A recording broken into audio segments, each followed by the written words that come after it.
안녕하십니까. 반갑습니다.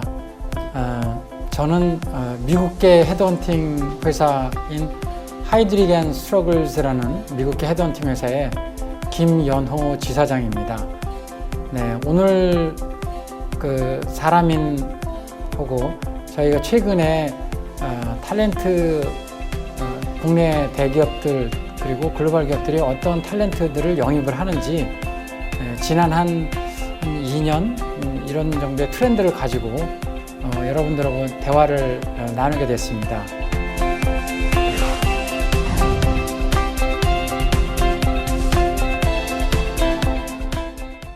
사람이 사람을 평가한다는 게 굉장히 어려운 주제입니다. 아마 이 영상을 보는 모든 인사 담당자들도 다 같이 고민했던 주제인데, 예를 들어서 내가 어떻게 사람을 평가하는가 이런 거 여러분들 다 고민했던 주제죠. 오랜 동안 인사를 하신 분들은 그렇게 말씀하시는 분들이 있습니다. 내가 촉이 있다. 나는 딱 사람 얼굴 보면 안다. 네. 모 대기업의 돌아가신 회장님은 점쟁이를 옆에 앉혀놓고 사람을 평가했다고 하지 않습니까? 네. 그렇게 해서 사람을 딱 보고 그 사람의 능력과 가능성들을 본다는 거죠. 그런 얘기도 있고, 또 서양에서는 이런 평가를 어떤 그런 소위 감각적인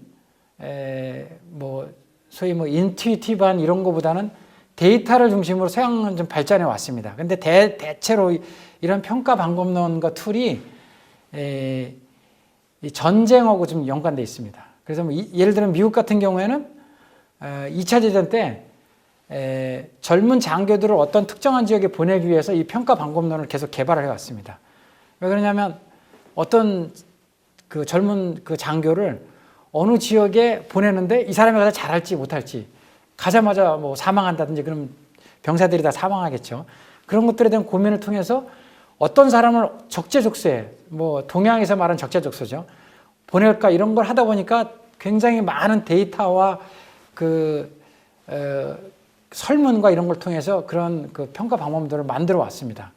근데 이제 다분히 동양은 어떠냐면, 동양은 이런 평가 방법론이 굉장히 감각적이었습니다.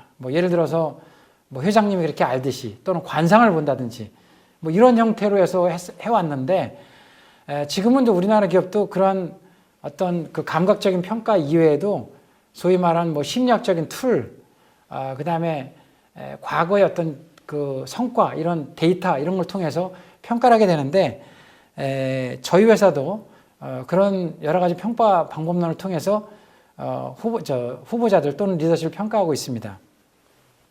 그래서 이제 일반적인 평가 방법론들이 다양하게 존재하지만,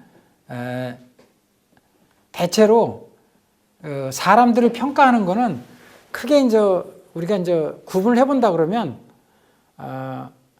후보자의 과거, 현재, 미래, 그리고 그 후보자의 문화적인 측면, 이게 한 4가지로 평가를 합니다.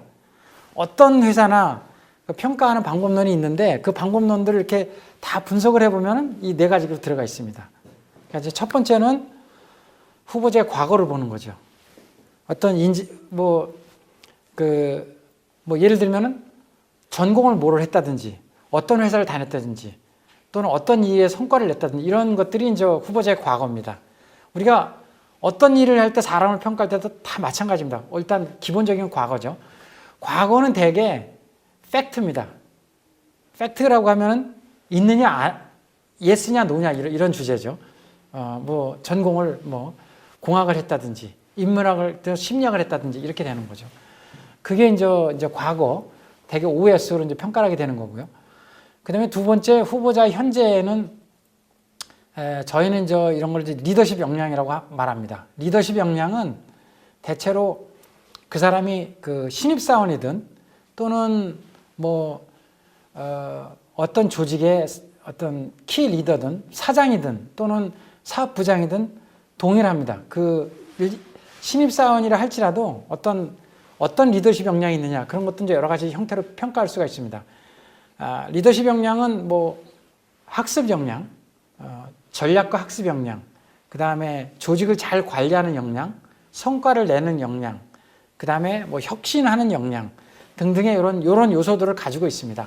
그래서 이제 주제로 보면은 저희 회사 같은 경우는 이런 내용을 가지고 몇 가지 틀로 만들어서 이제 주제를 만들었는데, 많은 회사들이 이름은 다를 뿐이지만 이런 리더십 역량들을 다양한 형태로 부르는 주제를 가지고 사람들을 평가합니다. 그리고 이제 세 번째는 그 사람의 이제 장래죠, 미래, 어떤 이제 포텐셜이 있는가, 이게 굉장히 어려운 부분입니다.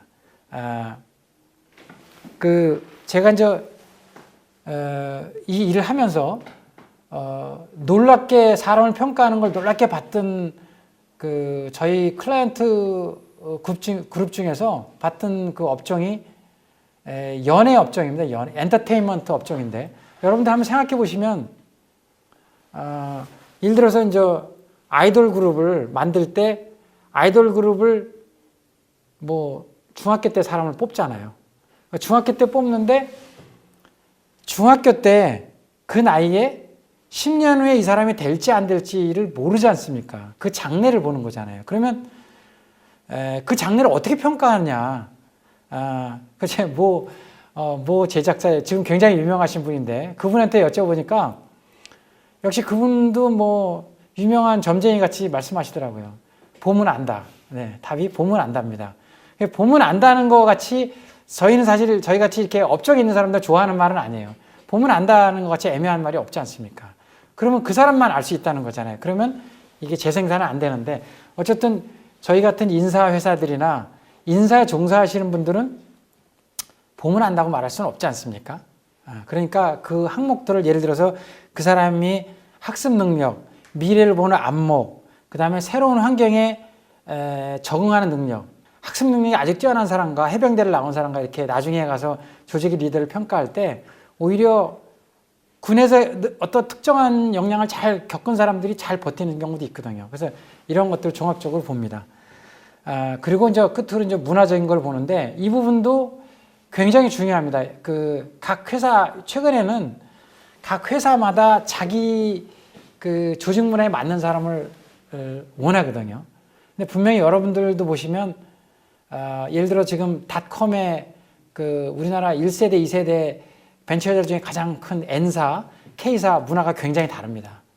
N사와 K사 여러분들 아시겠지만, 뭐 N사는 인터넷 기업의 삼성 같은 분위기라고 그러면 K사는 한국의 구글 같거든요. 문화가 굉장히 다릅니다. 뭐 어디가 좋다 나쁘다 말할 수는 없지만 각각의 회사가 갖고 있는 그 문화를 가지고 성장하거든요. 그래서 이제 그런 문화를 이런 부분들을 가지고 사람을 평가한다는 거죠. 그래서 제가 지금 말씀드린 후보자의 과거, 현재 리더십 역량, 그 다음에 미래의 그 포텐셜, 그리고 그 사람의 문화적인 캐릭터, 이런 걸 보고 사람들을 평가합니다.